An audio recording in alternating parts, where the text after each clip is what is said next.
তাহলে এই নতুন বাংলাদেশ আর হবে না। বিভেদ হয়ে গেল। এই বিভাজনটা ভালো না। কারণ তোমরা বলার সময় বলেছো যে আমাদের এখানে স্বৈরাচারী সরকারের লোক বসে আছে, আমাকে এই করছে। তারা চলে যায় নাই। তোমরা বলছো যে তারা সরকারে আছে, আমি বলছি তোমার গ্রামেও আছে। শুধু সরকারকে দেখি আমি চলে গেলাম, ওই সরকারে আছে, তারা কিছু করতে পারতেছে না। তোমার গ্রামে আছে, তুমি কিছু করতে পারছো? তুমি তো দুঃখ করতে এসছো আজকে। কাজে সেই তেজ আসতে হবে না, এটাকে জায়গা দেবো না আমরা কোথাও। আমাকে তার ভয়ে আমার গ্রামে পথ চলতে হবে, এই বাংলাদেশ করলাম আমরা?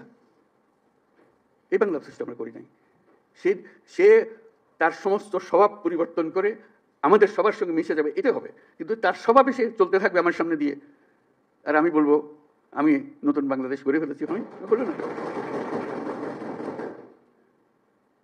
কাজে তাদেরকে জয় করতে হবে।